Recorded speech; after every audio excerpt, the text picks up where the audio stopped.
sejam muito bem-vindos ao Café com Nota TV comigo, Luana Valente, que vem te trazer notícias de utilidade pública do Brasil e do mundo. Vambora de notícias? Vambora, mas antes, se inscreve no canal, ative o sininho e fique ligado nas notificações para receber as notícias daqui do Café com Nota TV. Já aproveita, senta o dedo no like, comente, compartilhe e ajude o canal a ter mais engajamento. E eu ficarei muito grata por isso, é claro. Agora bora de notícias. Gente, eu fico, agradecida com essa mudança positiva no cenário político com relação à anistia, a pautar a anistia. Por quê, gente? Porque agora já são quase 300 votos favoráveis à anistia na Câmara dos Deputados. Então, isso já é um número significativo. E aí agora, o que a gente precisa? Que até mesmo mais partidos apoiadores se integrem à causa. Até então, nós temos os partidos PL, PSD, Progressistas, União Brasil, Republicanos e o Novo, que já são 292 parlamentares favoráveis à medida, à anistia, tá?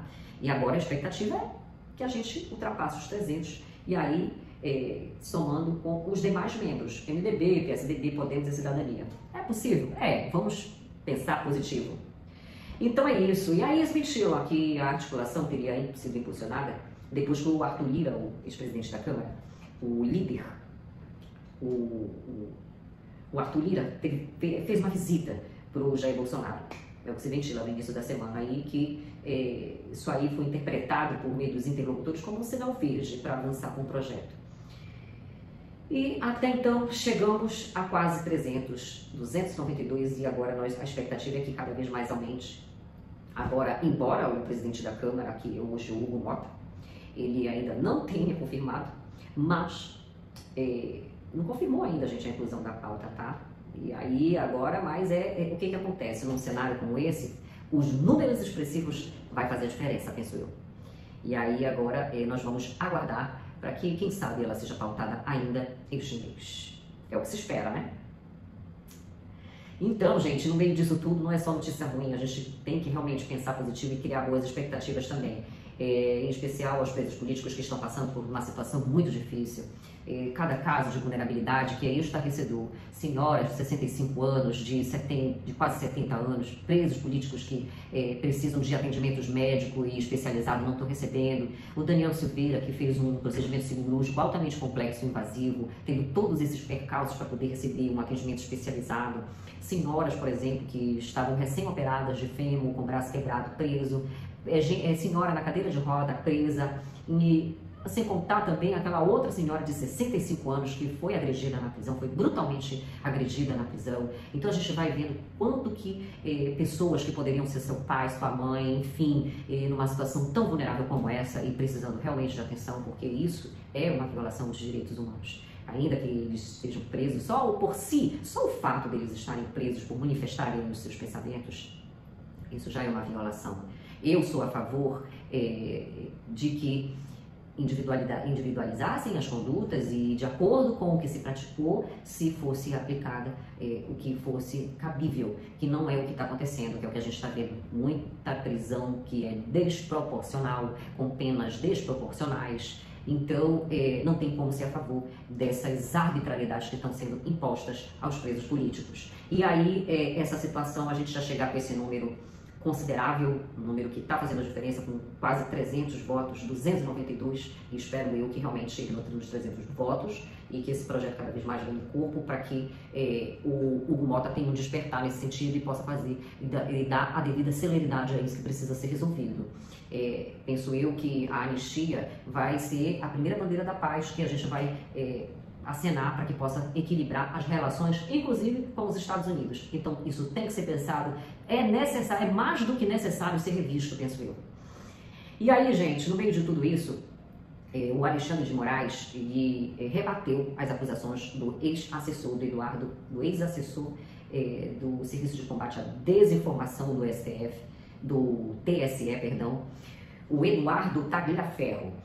Então, o Moraes rebateu as acusações do Eduardo Tagliaferro. Para quem não sabe, o Eduardo Tagliaferro jogou o que ele sabe no ventilador, inclusive jogou no infinito, como eu costumo dizer, nas redes sociais, o que ele alegou dessa vez? Que os documentos que eram usados para comprovar operações, comprovar que os acusados estavam cometendo alguma infração, algum crime, por exemplo, aqueles documentos eles eram manipulados para justificar operações da Polícia Federal. Entendeu? E isso é muito grave, gente. Ele, inclusive, pontuou sobre isso, tá? Dizendo que as datas, inclusive, teriam sido alteradas para que parecesse que foi produzidas antes de uma ação policial. Pessoal, bom dia, tudo bom?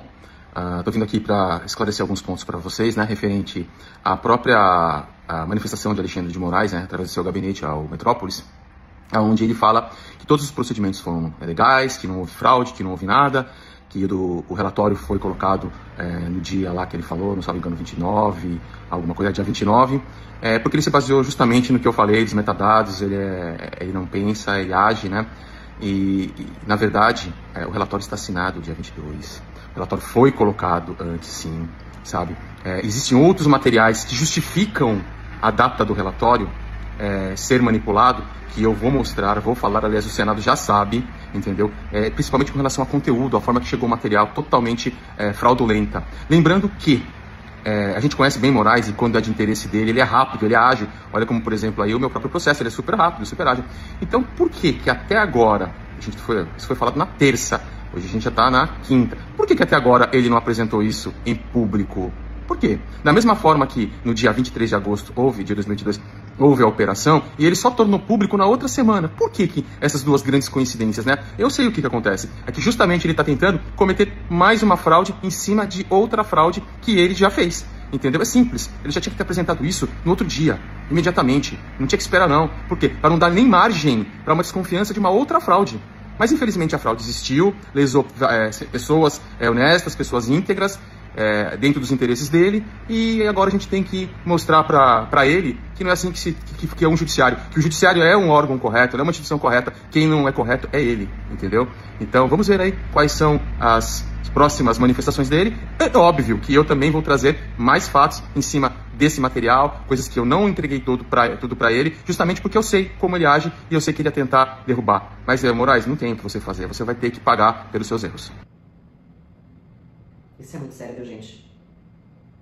Por exemplo, ele até citou um exemplo de um documento que foi criado, por exemplo, no dia 28 e 29 de agosto, mas que foi incluído no processo com a data de 22 de agosto. Gente, isso é muito grave, são acusações gravíssimas. Isso é manipulação de provas, manipulação do que ele classifica como documentos. E ainda ele foi mais, ele ainda sustentou que, além de essa alteração, que ela era com o objetivo de evitar que a operação da Polícia Federal parecesse que ela tivesse fazendo toda a ação apenas com base nas reportagens jornalísticas sobre empresários que trocavam mensagens em grupos de WhatsApp, por exemplo. Então, isso aí só externa que existia uma manipulação para apontar culpados. Enfim, o Alexandre de Moraes se defende, negando que esses documentos são irregulares, ou eram produzidos ou manipulados de forma ilegal, e ele afirmou que os procedimentos foram realizados de forma regular. Bem, gente, o que nós estamos acompanhando nas redes sociais com os prints que já estão aí no mundo, como eu costumo dizer, no infinito, nas redes sociais, com tudo mostrando, dando nomes aos bois, como eram que eram conduzidas a comunicação entre eles. Então, a informalidade está latente. A informalidade, como tudo era conduzido para tratar de um assunto tão sério, não tem como classificar tudo isso, a não ser que seja tão desproporcional quanto as medidas que ele aplica junto aos acusados. Ele que, não vale frisar, ele que, lembrando que ele é a vítima, ele é o acusador, ele é, entendeu, o cara que levanta os inquéritos, ele é o cara que condena. Tudo isso em 1001 utilidades, o ministro Alexandre de Moraes. Então é difícil a gente ouvir um magistrado se posicionando dessa natureza, sendo que as atitudes dele mostram outras. Dá para se concluir que as atitudes dele são desproporcionais. Tanto são desproporcionais que ele foi sancionado pelo governo Trump por meio da lei Magnitsky, não é verdade? E ele foi sancionado, inclusive, por violações de direitos humanos. Mas, enfim, gente, ele disse, se defendeu, dizendo que todos esses documentos, esses relatórios, eles eram técnicos e que eles foram produzidos no exercício do poder da polícia e com base em postagens ilícitas nas redes sociais, ligadas às investigações sobre milícias digitais e desinformação eleitoral. Nossa! Meu Deus, quanta superficialidade! A Polícia Federal, o poder de polícia, teve como base as postagens ilícitas nas redes sociais. É com que ele mesmo se entrega. É difícil, viu, gente? E aí, o Eduardo Tagliaferro tem se mostrado cada vez mais disposto a externar tudo o que tem no poder dele e que ele precisa, o que ele deveria fazer e já está fazendo, que é mostrar como era que o Alexandre de Moraes conduzia o serviço de investigação dele, como é que funcionava. E não indo muito longe, falando sobre o mesmo perfil, o Alexandre de Moraes, falando sobre o ministro Alexandre de Moraes, o jornalista Paulo Figueiredo afirma, gente, que o patrimônio do Moraes está registrado em nome do Instituto Familiar. Olha, mas ele é tão, segue tanto no caminho reto. Bem, o jornalista fez inclusive uma transmissão ao vivo e alegou que o ministro Alexandre de Moraes teria registrado em nome grande parte do patrimônio dele no Instituto, que está ligado à sua família. E a declaração, gente, ela teve como base exatamente relatórios que, segundo o Paulo Figueiredo, foram produzidos pela inteligência e obtidos por autoridades dos Estados Unidos. E ainda segundo o Paulo Figueiredo, o Instituto Lexa, que é o Instituto de Estudos Jurídicos Limitada, que foi fundado em 2020 e que, primeiramente, era gerido pelo Moraes e pela sua esposa. E agora tem como sócios os filhos e a esposa, somente os filhos e a esposa. E, de acordo com o Paulo Figueiredo, o que acontece? Esses bens de milhões do Alexandre de Moraes vão ser inseridos na Lei Magnitsky. Esse levantamento, gente, só para que vocês entendam, esse levantamento que foi feito, segundo o Paulo Figueiredo, pelo Serviço de Inteligência dos Estados Unidos, é exatamente para saber o que está no nome do Alexandre de Moraes, para aplicar, para também incluir no rol da Lei Magnitsky, da sanção Lei Magnitsky. E aí, gente, o que acontece? O que se levantou lá? Vamos lá.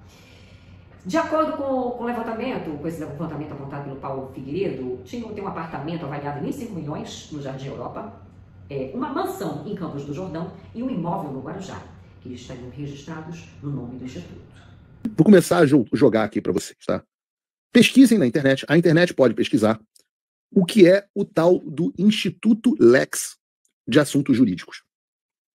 Estou compartilhando com vocês informações de inteligência que eu recebi, que eu fui autorizado a começar a divulgar, e os jornais em breve começarão a pesquisar. Bom Reels aí para você, Bruno.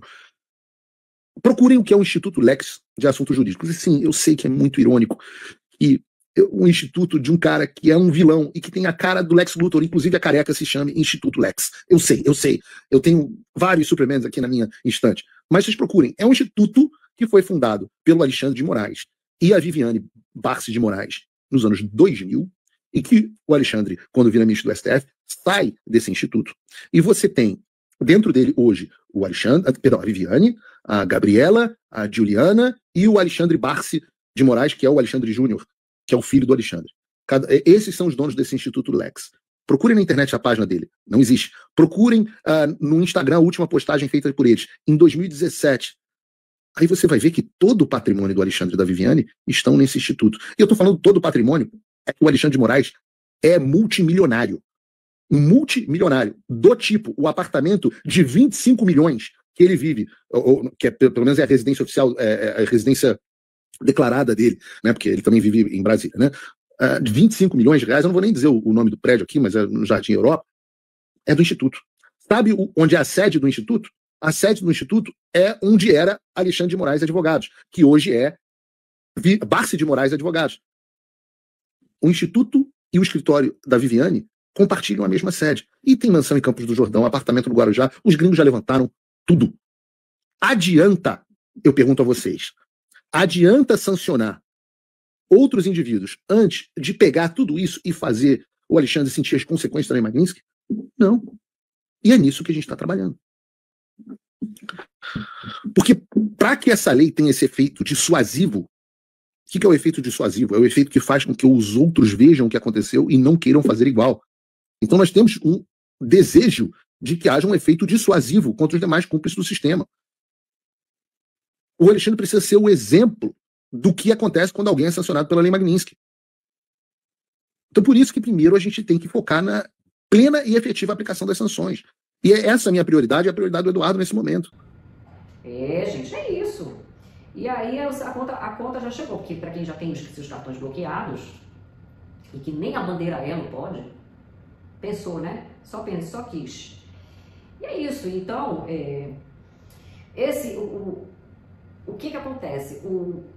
Todo esse valor em patrimônio está sendo avaliado para que realmente para que sejam aplicadas as sanções cabíveis por meio da Lei Magnitsky. E agora, penso eu, não adianta ter nome do Instituto, e aí a Lei Magnitsky ela vai chegar, inclusive, penso eu que, segundo o Eduardo Bolsonaro pontuou, que vai chegar, inclusive, que a próxima é a Viviane Bassi, que é a esposa do Alexandre de Moraes. E provavelmente vai se estender para os filhos. Bem, é o que eu digo e eu já disse anteriormente, nessa guerra de braço, quem só tem a perder é o Brasil. E que esse problema jurídico vai acarretar em problemas gravíssimos, inclusive que vai refletir na economia do nosso país. E já tem refletido. Gente, é isso. E já aproveita, deixa aquele like, comente, compartilhe, ative o sininho e fique ligado nas notificações para receber as notícias daqui do Café com Nota TV. E enquanto isso, a Michelle Bolsonaro também fez duras críticas para o ministro Alexandre de Moraes indiretamente, mas se referiu ao julgamento da STF como mais um capítulo da ficção. Realmente, é o que eu falo, né? Eu, Luana, aqui, digo que a condução desse julgamento ela é toda um factoide. Desde essa questão de golpe de Estado, que não existe golpe de Estado sem o aparato das Forças Armadas, sem, enfim, a gente já sabe, sem as documentações necessárias, não existe o que criaram. Essa é a verdade. E a Michelle Bolsonaro fez duras críticas mesmo, falando que não passa de uma ficção o julgamento, inclusive, né, do ex-presidente e dos outros 7 réus que estão sendo julgados agora pela primeira turma do STF. É isso. Estão sendo acusados de uma suposta tentativa de golpe de Estado. Que golpe do Estado, gente? É o que eu falo. Basta pesquisar para ver qual é a configuração de golpe de Estado. E aí basta fazer isso, basta dar um Google, que você tem acesso a isso. E aí vai ver qual é a configuração de um evento e como é que aconteceu o outro. Basta pensar um pouquinho, fazer um pouquinho de esforço para poder ver realmente a verdade. Bem, gente, é isso. Então, a Michelle Bolsonaro também criticou e chamou, aspas dela, tá? De silêncio, inércia e omissão de autoridades, membros da mídia e algumas organizações que têm se calado diante de tantas irregularidades. E eu tenho que concordar com ela, que não tem condições. Tá? Inclusive, o próprio o desembargador aposentado, Sebastião Coelho, ele tem se posicionado com relação a isso, em suas redes sociais. E ele diz mesmo que inclusive, o Jair Bolsonaro deveria repensar com relação a quem ele apoia. E criticou, inclusive. Por quê? Porque agora, olha a resposta. A resposta é essa, o silêncio ensurdecedor de quem poderia fazer algo e não está fazendo. É por isso que eu falo, né? Agora, nessa hora, que a gente vê quem é que realmente está do lado de quem. São nessas horas que a gente vê quem realmente está com o Bolsonaro e quem não está. E o próprio Sebastião Coelho tem pontuado muito com isso, tem pontuado muito sobre isso, e inclusive tem criticado, tem feito duras críticas quanto àqueles que se dizem apoiadores do Bolsonaro, que agora estão tentando se lançar para candidato a ser uma opção para a presidência. Porque penso eu, se estivesse lá na situação do Bolsonaro, como não iria se sentir? Essa é a hora da gente mostrar que existem várias acusações infundadas em cima de um cidadão e que, aliás, estão fazendo tudo isso para tirar ele de rota das próximas eleições. Isso é do conhecimento, isso é fato. Então, esse era o momento de abraçar essa causa para poder realmente fazer com que a verdade prevalecesse e, por meio de suas ferramentas, por meio de das suas possibilidades, fazer algo diferente nesse sentido a favor do Bolsonaro. E não se posicionar, peraí, que agora ele está nessa situação, eu vou entrar na corrida eleitoral porque agora tem uma oportunidade para mim. Mas esqueceu que se elegeu nas costas do Bolsonaro, né? Porque se é para falar a verdade, bora falar.